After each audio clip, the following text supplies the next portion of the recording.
उदय Pratap college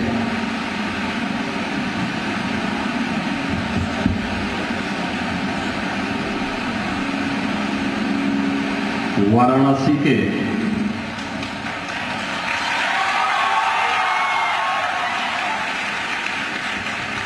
स्थापना दिवस समारोह में समारोह की अध्यक्षता कर रहे उदय प्रताप शिक्षा समिति के अध्यक्ष न्यायमूर्ति श्री बीपी सिंह जी,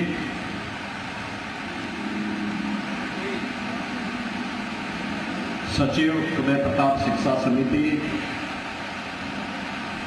न्यायमूर्ति एसके सिंह जी,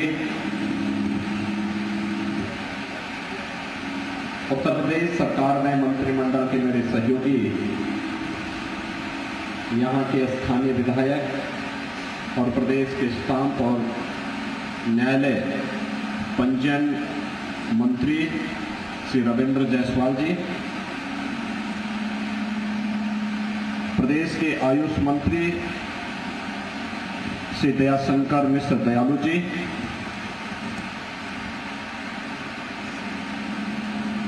कुलपति महात्मा गांधी काशी विद्यापीठ प्रोफेसर आनंद कुमार त्यागी जी,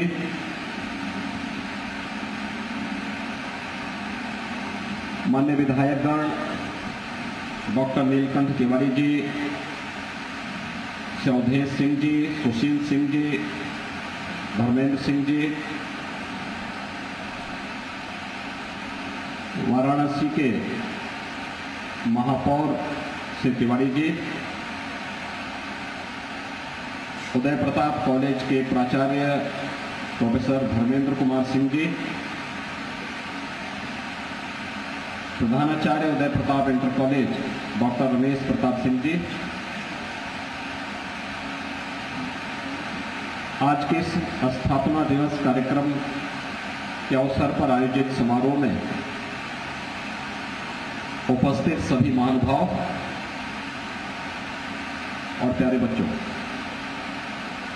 मैं सबसे पहले उदय प्रताप शिक्षा समिति और उससे संबद्ध सभी संस्थाओं को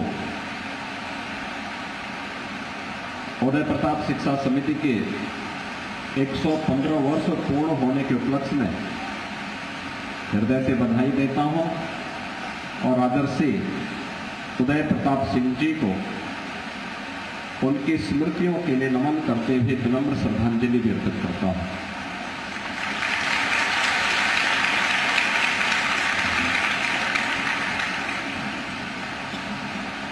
यूपी कॉलेज का नाम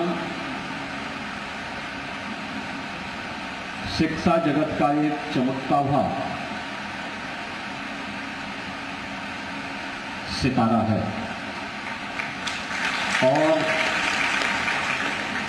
गत एक सदी में शिक्षा के क्षेत्र में, जीवन के सर्वांगीण विकास के क्षेत्र में उदय प्रताप कॉलेज ने जो कार्य किए, मुझे लगता है कि केवल वाराणसी ही नहीं और पूर्वी उत्तर प्रदेश और बिहार ही नहीं बल्कि उत्तर प्रदेश और पूरा देश इसके प्रति विनम्र भाव के साथ अपनी कृतज्ञता भी ज्ञापित करता है। बहनों और भाइयों, हम सबको इस बारे में याद रखना होगा 1909 में वाराणसी में एक कॉलेज की स्थापना हो, एक शिक्षण संस्थान स्थापित हो, ये कल्पना अपने आप में उस समय के उन महापुरुषों की और खासतौर पर राजर्षि उदय प्रताप सिंह जोदेव जी के विराट व्यक्तित्व को ही प्रदर्शित करता है, जिनके मन में एक भाव रहा होगा कि हमें राष्ट्रीयता से ओतप्रोत भावी भारत के निर्माण के लिए एक ऐसी शिक्षण और प्रशिक्षण संस्था देनी है जो देश की आजादी के आंदोलन को तो एक गति दे ही सके,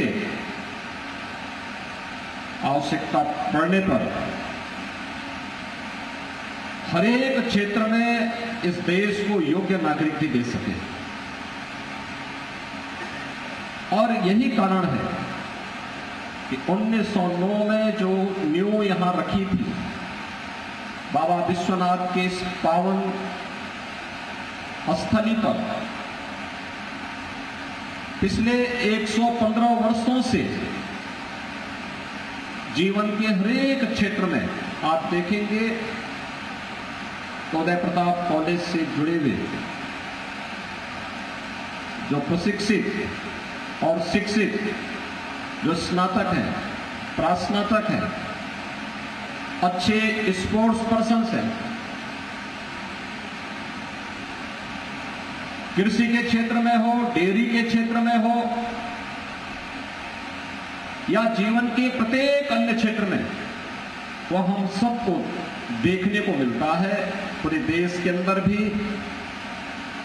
और राज्य के अंदर तो अक्सर उन लोगों से मुझे एक संवाद और संपर्क होने का मेरा अवसर प्राप्त होता रहता है।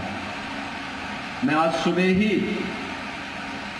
जब इस कार्यक्रम के लिए गोरखपुर से प्रस्थान कर रहा था तो गोरखपुर में मंदिर के द्वारा संचालित महाराणा प्रताप शिक्षा परिषद के अध्यक्ष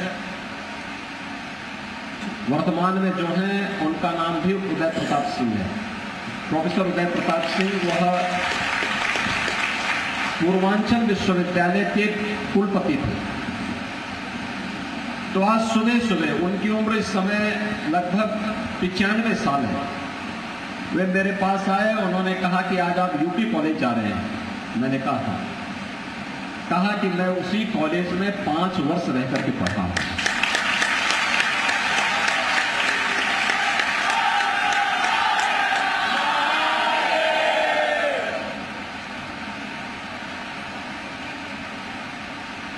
यानी हर व्यक्ति के मन में, प्रोफेसर उदय प्रताप सिंह जी गोरखपुर में रहते हैं और गणित के बहुत विद्वान आदमी थे। गोरखपुर विश्वविद्यालय में मैथ्स जो डिपार्टमेंट है उसके वह हेड थे, डीन थे, वहां के प्रो वाइस चांसलर थे। बाद में पूर्वांचल विश्वविद्यालय के वे वाइस चांसलर बने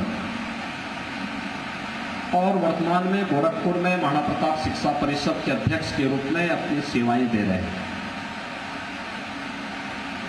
मैं स्वयं उनकी बातों को देख करके कि जो व्यक्ति स्वयं एक ऊंचाई प्राप्त करने के बाद आज 95 वर्ष की उम्र में भी अपनी उस पुरातन संस्था को स्मरण कर रहा हो, तो मुझे बताने लग गए हो, कहने लगे साहब हम घुड़सवारी भी वहां करते थे, वहां पे हमारे समय में खेल के कार्यक्रम इस प्रकार के थे, संध्या वंदन के ये नियम थे, ये सारे कार्यक्रम वहां इस रूप में होते थे। ये बातें बताती हैं कि किस पवित्र उद्देश्य के साथ राजर्षि ने इस पावन सांस्कृतिक राजधानी में इस संस्था की नींव रखी और देश को एक शिक्षित और प्रशिक्षित युवा देकर के, आत्मनिर्भर युवा देकर के स्वतंत्रता के पूर्व राष्ट्रभक्त नौजवानों की पीढ़ी को इस संस्था के माध्यम से तैयार करने का कार्य किया।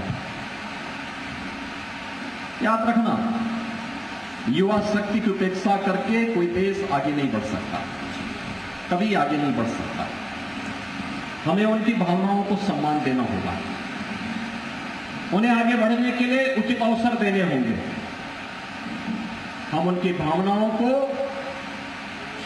कैद करके नहीं रख सकते, उनके आगे बढ़ने की संभावना को हम बाधित नहीं कर सकते, उसमें बैरियर नहीं लगा सकते और ये हमें कोई अधिकार भी नहीं होना चाहिए। क्योंकि ये पहली बार नहीं, दुनिया के अंदर किसी भी देश ने प्रगति तब तक नहीं की है, वह देश कभी आगे नहीं बढ़ा है जिस देश की युवा शक्ति कुंठित हो, जिस देश की युवा शक्ति अपराध बोध से ग्रसित हो, वह देश कभी आगे नहीं बढ़ सकता जहां की युवा शक्ति दिग्भ्रमित हो। और इसलिए जब भी परिवर्तन हुआ है, भविष्य में भी जब भी परिवर्तन होगा, हमारी युवा शक्ति करेगी और उस युवा शक्ति के केंद्र बिंदु के रूप में हमारे संस्थानों को अपने आप को तैयार करना होगा।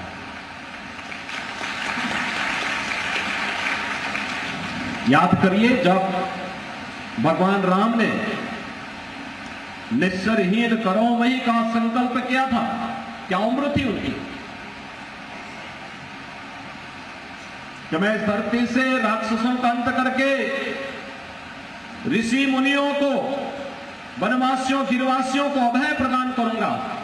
यह संकल्प उस उम्र में अयोध्या का राजकुमार कर रहा है। जब श्री कृष्ण संकल्प करते हैं कि पवित्राणाय साधुनाम विनाशाय च दुष्कृताम, तब युवा ही थे, बुजुर्ग नहीं थे। याद करिए,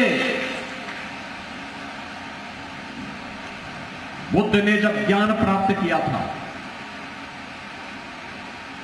और पूरी दुनिया को निर्वाण का संदेश दिया था, तब बुद्ध युवा ही थे। आदि शंकराचार्य ने तो मात्र 32 वर्ष की उम्र पाई थी। देश के चारों कोनों में 4 पीठों की स्थापना कर डाली। सनातन धर्म की पुनर्स्थापना उन्होंने फिर से कर दी।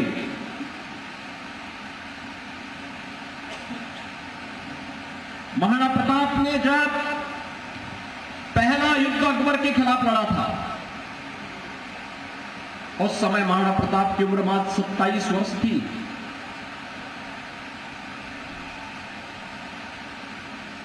छत्रपति शिवाजी महाराज,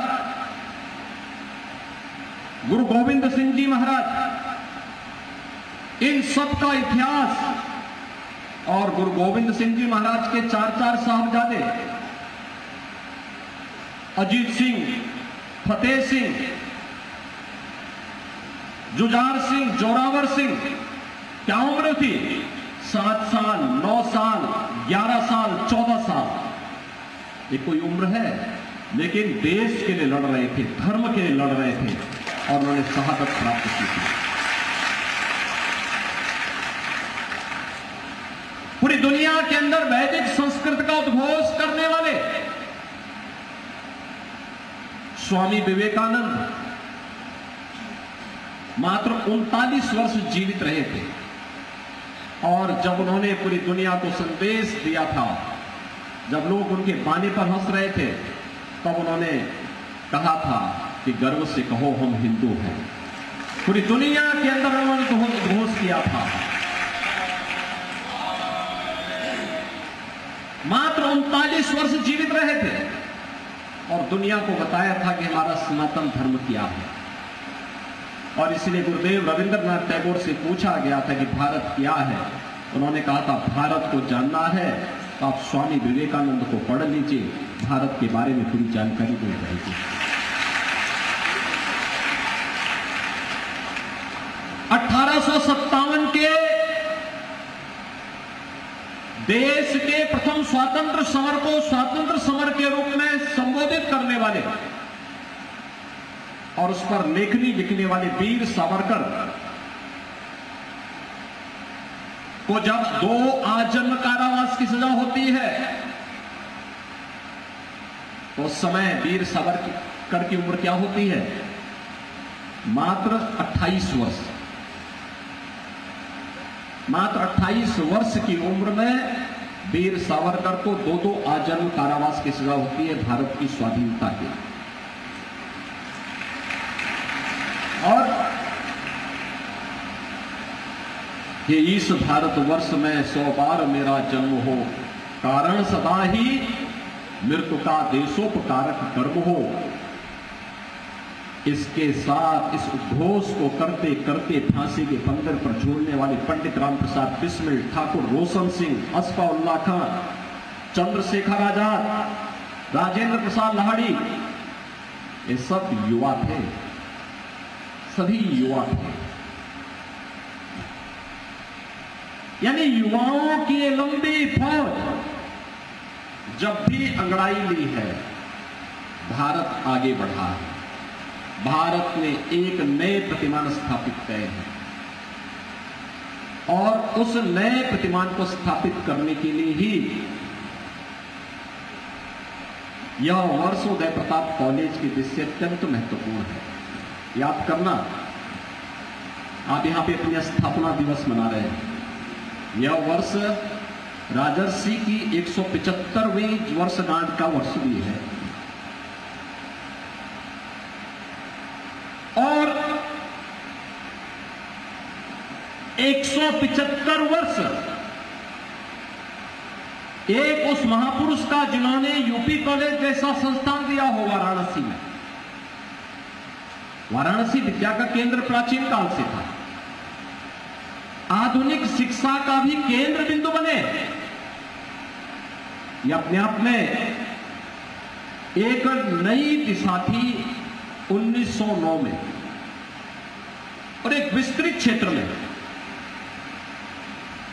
आज के दिन पर हम पब्लिक स्कूल बनाते हैं, सीबीएसई का जो सबसे जो कठिन उनके नियम है कि कम से कम उसमें 2 एकड़ लैंड होनी चाहिए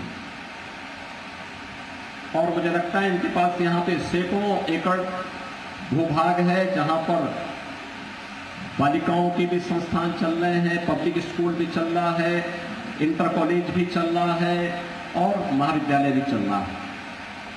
यहाँ पे स्पोर्ट्स स्टेडियम भी है और भी अन्य तमाम डेयरी भी है, एग्रीकल्चर का फार्म भी है और भी कुछ चल रहा है। ये सभी कुछ यहाँ पे वाराणसी के अंदर, काशी के अंदर एक साथ एक कैंपस के साथ ये सब जुड़े हुए हैं और सब संचालित हो रहे हैं। ये चीजें दिखाती हैं कि उनके मन में एक तलब थी, कैसा भारत हम देना चाहते हैं। राजर्षि का जन्म और वे राजा थे भिंका स्टेट के, जो आज का श्रावस्ती जनपद है। काशी विद्या की केंद्र थी, इसलिए उन्होंने कहा कि ये काशी इसके लिए सबसे उपयुक्त जगह होगी। उन्होंने काशी में आकर के इस कार्य को आगे बढ़ाया और काशी आज जिस रूप में तेजी के साथ आगे बढ़ी, 1909 में उदय प्रताप शिक्षा समिति के माध्यम से संस्थान की स्थापना और 1916 में महामना पंडित मदन मोहन मालवीय जी के द्वारा काशी हिंदू विश्वविद्यालय की स्थापना। काशी की दिशा से 2 महत्वपूर्ण कदम रहे हैं। इन 100 वर्षों में अनेक विभूतियों ने जीवन के अलग अलग क्षेत्र में इस संस्थान से देश के लिए, समाज के लिए बहुत कुछ किया। अभी गत वर्ष ही ओलंपिक के लिए भारत को मेडल प्रदान करने वाले हॉकी के खिलाड़ी ललित उपाध्याय को हमने डिप्टी एसपी के पद से नवाजा है। जब मैं ललित उपाध्याय से बात कर रहा था तो ललित उपाध्याय ने बताया, साहब मैं यूपी कॉलेज में ही पढ़ा हूं। यानी ये चीजें क्या दिखाती है कि आपके पास क्षमता है और उस क्षमता के अनुरूप अपने आप को तैयार करना। याद रखना, हम समय की गति को नहीं रोक सकते और काल का चक्र भी बड़ा विचित्र होता है। वह न किसी का इंतजार करता है और न किसी को इंतजार करने की फुर्सत देता है। जो उस प्रवाह के साथ अपने आप को लेकर के चल पड़ता है वह आगे बढ़ पाता है और जो उस प्रवाह में रुक जाता वो पिछड़ जाता है। हमें पिछड़ना नहीं है। एक अवसर है आपके पास। मैं भी देख रहा था, मेरे पास यहां पर जब उदय प्रताप शिक्षा समिति के सचिव न्यायमूर्ति एसके सिंह जी जब अपनी बात को अपना उद्बोधन दे रहे थे, उनकी पीड़ा भी थी कि हमें इन चीजों की मान्यता चाहिए। और मुझे लगता है कि मान्यता के लिए पहले से स्थापित संस्थाएं अगर अपनी न्यूनतम अर्हता पूरी करते हैं तो उन्हें शासन की भावनाओं के अनुरूप, जिसे हम ईज ऑफ डूइंग बिजनेस कहते हैं, वह केवल व्यवसाय के लिए नहीं बल्कि जीवन के प्रत्येक क्षेत्र के लिए है कि कार्य की सुगमता आसान हो। और मैं तो कहता हूं कि किसी भी शिक्षण प्रशिक्षण संस्थान को मान्यता देने के लिए आज के दिन पर हमें इतना मोटा पोथा की बजाय एक पेज की मान्यता का कागज भरना चाहिए और एफिडेविट उसके साथ लगवा देना चाहिए। आप उसको ऑनलाइन करिए, सरलीकरण करिए। अगर उसके द्वारा सभी बातें सही कही गई हैं, आप एक टीम बनाइए, टीम ने सबको जायज पाया है, एक पेज में सबको मान्यता मिल जानी चाहिए। उस मोटे पोथे को कोई नहीं पढ़ता, कोई नहीं देखता होता। हाँ, कुछ बाबुओं के लिए अपना टाइम पास करने का मौका जरूर मिल जाता होगा, और उसको जितना सरलीकरण आप कर सकते हैं करना चाहिए। लेकिन मेरा यह मानना है कि उदय प्रताप कॉलेज के पास एक क्षमता है कि स्वयं में एक ऑटोनॉमस सेंटर बने, कैंपस बने। किसी भी शिक्षक की सेवा पर इसका कोई विपरीत असर नहीं पड़ने वाला है, कोई विपरीत असर नहीं पड़ने वाला है। मैं मानता हूं चैतनारायण सिंह जैसे अच्छे शिक्षक यहाँ इस संस्थान ने दिए हैं, वे अच्छे शिक्षक थे। अब भले ही उनका शिक्षा से थोड़ा दूरी उन्होंने बना ली है, लेकिन अच्छे शिक्षक के रूप में वे जाने जाते हैं, अनुशासित शिक्षक के रूप में जाने जाते हैं। और मैं भी इसलिए उनको सम्मान देता हूं, क्योंकि मुझे बहुत पहले यहां आने का अवसर एक बार मिला था। तो जब मैं आया था तब मैं देख रहा था, उस समय चैतनारायण सिंह जी डंडा लेकर के छात्रों के साथ व्यवस्था में खड़े थे। बाद में उनको मैंने एमएलसी के रूप में भी उनके कार्यकाल को देखा। दोनों में अंतर था, एक अनुशासित शिक्षक के रूप में, एक योग्य शिक्षक के रूप में। आज जब वो आते हैं तो वो फिर वो एक ट्रेड यूनियन वाली उनकी वो उनचालक शुरू हो गई है। और वो कहते हैं कि हमारी मांगें पूरी हो चाहे जो मजबूरी हो। तो मैं कहता हूं कि आप ट्रेड यूनियन के नेता नहीं, आप तो एक शिक्षक हैं। आपको शिक्षक के रूप में बात करनी चाहिए। ये बोलिए कि हम पढ़ाएंगे, बच्चों के अधिक से अधिक दिन कक्षाएं चलनी चाहिए। लेकिन अगर यह संस्थान विश्वविद्यालय के रूप में, निजी विश्वविद्यालय के रूप में भी आवेदन करता है तो किसी भी शिक्षक की सेवा पर कोई विपरीत असर नहीं पड़ता है, कोई असर विपरीत नहीं पड़ना। जो सरकार के द्वारा अनुदान मिल रहा है वो उसी प्रकार से मिलता रहेगा, और उसको मुझे लगता है कि आने में किसी प्रकार की कोई बाधा कहीं नहीं आती है, बल्कि आपको एक ऑटोनॉमी मिलेगी।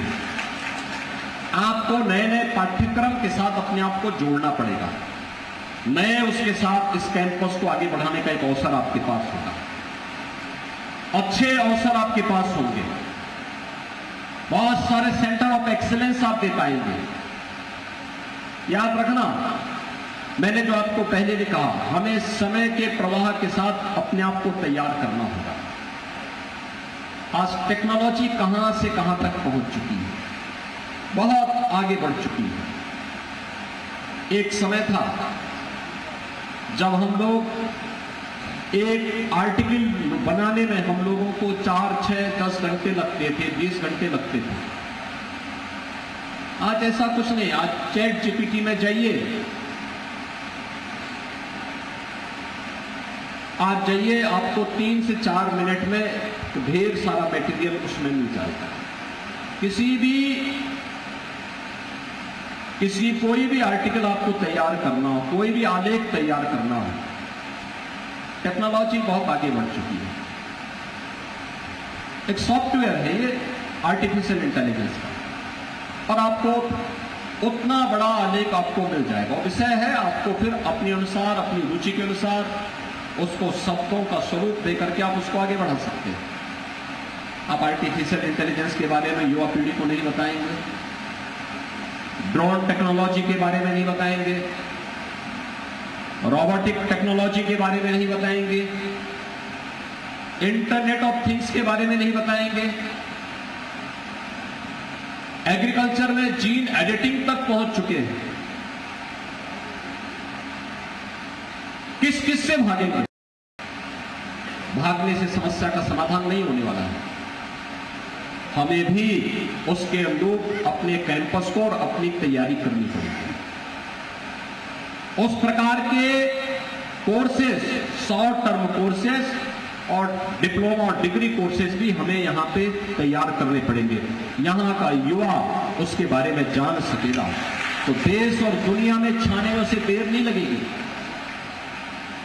लेकिन यह अवसर हमें देना पड़ेगा। इसके लिए हमें अपने आप को तैयार करना पड़ेगा। टेक्नोलॉजी से भागेंगे, विज्ञान से भागेंगे, नए ज्ञान से भागेंगे, कहीं ठिकाना नहीं मिलेगा। हमें उसके साथ, उससे 10 कदम आगे चल करके बढ़ने की आवश्यकता है। और वही संस्थान को भी एक नई पहचान दिलाएगा, और इस संस्थान से निकला हुआ जो छात्र होगा, जो योग्य नागरिक होगा, वही यहां की पहचान होगी। आपके होर्डिंग, आपके बैनर, आपके विज्ञापन, आपकी पहचान अस्थायी रूप से नहीं बन सकते। आपका पहचान का माध्यम बनेगा जो स्नातक यहां से जाएगा, जो योग्य नागरिक इस संस्थान से जाएगा, वो आपकी पहचान को दे देगा, और वह पहचान संस्थान को एक नई ऊंचाइयां प्रदान करेगा। और मैं कहूंगा कि उदय प्रताप कॉलेज के लिए इससे अच्छा अवसर नहीं है। जब राजर्षि की 175वीं जयंती का कार्यक्रम, जन्म जयंती का कार्यक्रम प्रारंभ हो रहा है, उन स्थितियों में संस्थान को निर्णय लेकर के आप शिक्षक संघ के साथ बैठिए, आप सरकार के साथ बैठिए, प्रबंध समिति का प्रस्ताव प्रस्तुत करिए। मुझे लगता है कि आपको विश्वविद्यालय बनने में कोई देर नहीं लगने वाली, कोई देर नहीं लगने वाली। आपकी मान्यता की औपचारिकताओं के लिए एक सेल्फ सफिशिएंट, एक मॉडल आप दे पाएंगे। स्वयं में सेल्फ सस्टेनेबल मॉडल आपका होगा। आपको निर्णय लेने की स्वतंत्रता होगी। मान्यता के लिए आपको जगह जगह भटकना नहीं पड़ेगा। एफिलिएशन के लिए आपको दर दर की ठोकरें नहीं खाना पड़ेगा। आप फिर लॉ के 5 इयर्स कोर्स को चलाइए। आप यहां पे शिक्षा संकाय में भी आप जो नए नए सुधार हो रहे हैं, इस दिशा में भी आप आगे बढ़िए। आप यहां पे ड्रोन टेक्नोलॉजी को लेकर, रोबोटिक टेक्नोलॉजी को लेकर, आर्टिफिशियल इंटेलिजेंस को लेकर, इसी प्रकार से चैट जीपीटी को लेकर, इंटरनेट ऑफ थिंग्स को लेकर के, इन सभी को लेकर के, मेडिकल के फील्ड में हो रहे नए नए कार्यों को लेकर के अपने कार्यक्रमों को आसानी से आगे बढ़ा सकते हैं। याद रखना, शहर के अंदर तो हम लोगों ने विश्वविद्यालय की मान्यता के लिए मात्र 20 एकड़ की रिक्वायरमेंट की है। मात्र 20 एकड़।